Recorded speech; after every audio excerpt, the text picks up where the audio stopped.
What's up, y'all? Jared Sandler here with our daily Rangers update. As I mentioned yesterday, going to start doing these pregame.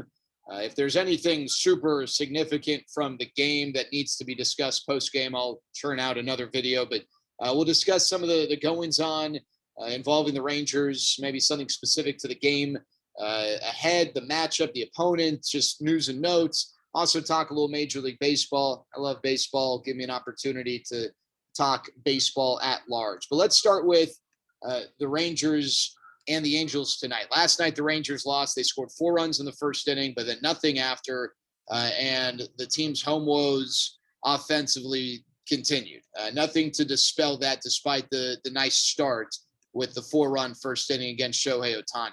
Well, tonight they're facing Jose Quintana. Quintana pitched against the Rangers, a game that was also started by Mike Foltynewicz, so the same pitching matchup in the finale of the 3-game series in Anaheim. The Rangers won that 7-4, but they didn't win it because they did a lot of damage off of Quintana. Quintana allowed a run on 2 hits over 5 innings.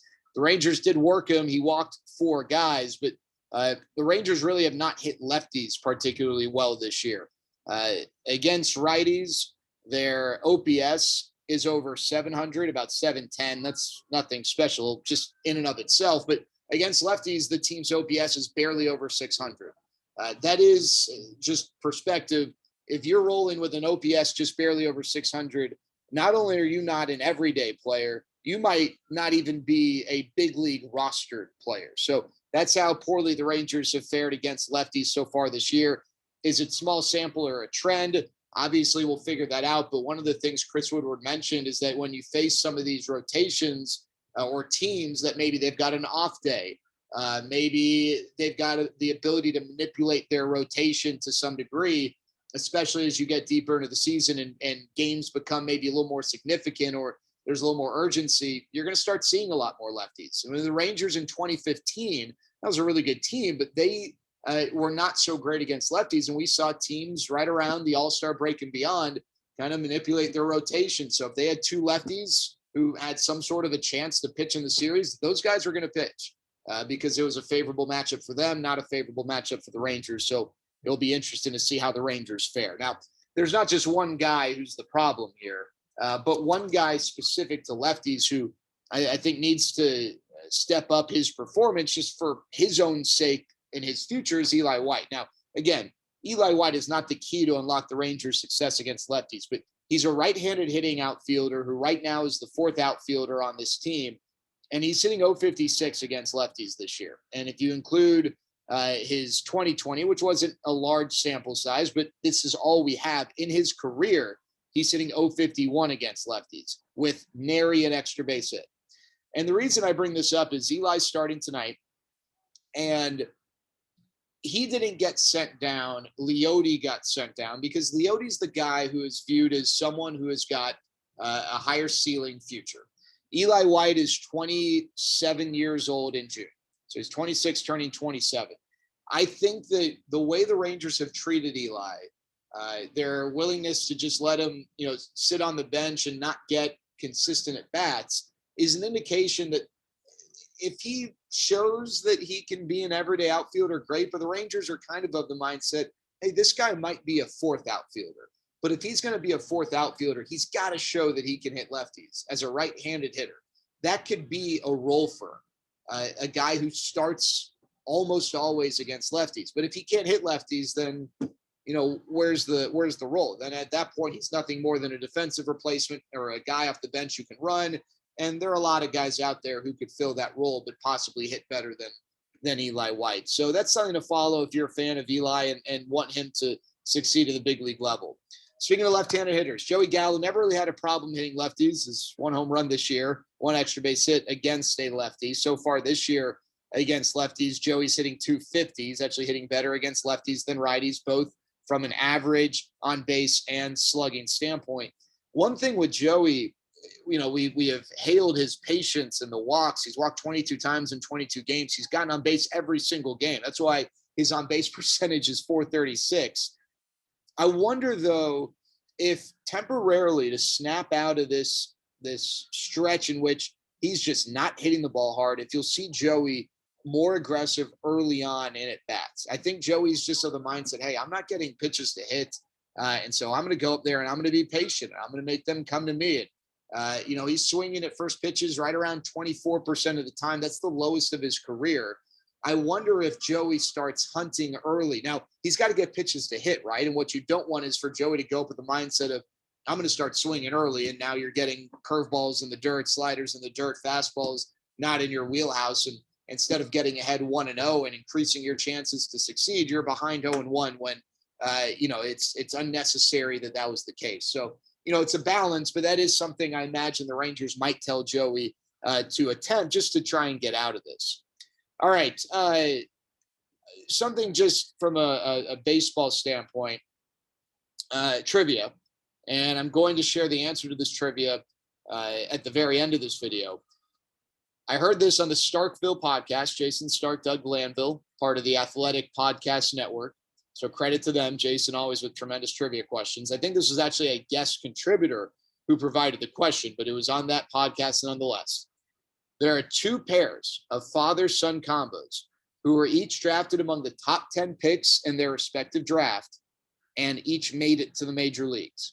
So we're looking for 4 total individuals, 2 pairs of father-sons. All 4 were drafted among the top 10 picks in their respective draft. All 4 made the majors. There are only 2 father-son combos for whom this applies. I'll give you the answer at the very end. All right, Shohei Ohtani yesterday pitched and hit. And talking to people with the Rangers who finally got a chance to see it up close in person were astonished. I mean, words, unbelievable, amazed, couldn't believe it, fascinating, breathtaking. Those are the things that I've heard in the last 24 hours from coaches, players, front office folks, including Chris Woodward, who said it was just unbelievable watching him do what he did. And it's clear that while, when Shohei Ohtani is facing your team, you don't want him to succeed. It just seems like everyone around the league is rooting for this kid to make a big impact on the sport, rooting for him to succeed as a two-way player. I am still not incredibly confident that he will be able to stay healthy enough and withstand the physical demands of hitting and pitching, not for a 1-month stretch, not for a 3-month stretch, but for a 3 to 4 to 5 year stretch. And the reason that's significant is when he becomes a free agent and a team pays him a boatload of money, he'll get a boatload of money because either as a pitcher individually or as a hitter individually, he is worth a boatload of money. Is that team going to pay him all that money to do both? And I'm sure that there will be a team perhaps who will, as long as he has shown between now and then that he can sustain health and sustain success as both. And I'm certainly rooting for that. I'm not skeptical, I just don't think it's good enough. I just don't know. We have not seen it yet. But watching yesterday, you know exactly why the Angels were giving him every opportunity to show that. Because after that first inning, he was untouchable. You watch him run around the bases. He flies like Byron Buxton. He hits the ball like Giancarlo Stanton. And he throws the ball with the type of force to some of the best fireballers in Major League Baseball. It is really, really impressive. All right, one thing here, just from a baseball standpoint in general, the Pioneer League, this used to be an affiliated minor league and short season. I actually got my broadcasting start with the Great Falls Voyagers of the Pioneer League. It's now, I forget what the classification is, but now a league, it's an independent but affiliated league with Major League Baseball. They're going to use this as one of a few leagues in which they can attempt rules and whatnot. They are going to add a home run derby to break ties at the end of regulation. I don't like this. I think the home run derby is entertaining, but I don't like this for deciding a game. Just like I don't particularly love a shootout in soccer or hockey deciding a game. You take a very, very small part of the game and use it, and really not a practical part of the game, and use it to determine the winner and a loser after a hard-fought game. In hockey, how often does a guy have an unimpeded stretch where it's just he and the goalie? Very rarely, maybe once every 3 games, you'll see that. But it was created because of a strong play, in their zone or whatever the case is. And soccer, same thing. Very, never do you see a goalie and a position player one-on-one with no impediment around him. In baseball, when does a guy ever get a batting practice pitch? Never. Plus, you're also putting this on the coaches, because you hear a lot of people in baseball talk about home run derbies. They say, yeah, the player has something to do with it, but sometimes home run derbies are won and lost on the mound, the quality of the batting practice pitcher. I'm totally cool with these leagues trying things that could ultimately make its way to Major League Baseball. But I also worry that we are tilting the scales, or on the verge of tilting the scales too extremely to the other side. Baseball's got issues. All right, baseball has issues and they need to be fixed. For the health and the longevity of this game, they need to be fixed. But I get the sense that people are looking at baseball as this big problem, this burden. Joe Sheehan tweeted something along the lines of, we got to stop trying to shorten the baseball game just for the sake of shortening it. Like it's some issue that we're sitting here watching baseball and taking in a baseball game. There are aspects of the game that need to be improved. We need more contact. We need more action. But we don't need to shorten the game at all costs. And we don't need to trick up the game. So now we go from a game that's, got issues on this side of the fence to now a game that's got issues not on the equivalent side, but even further on the other side of the fence. So I don't love the idea of the home run derby unless they're looking at it strictly for just an entertainment value standpoint. But to take this seriously at all as a possible measure to be utilized by Major League Baseball would be foolish. And I hope that the rules and the development and the changes of the game are with the intention of improving the game, not making the game less of a burden, because it shouldn't be viewed through that lens.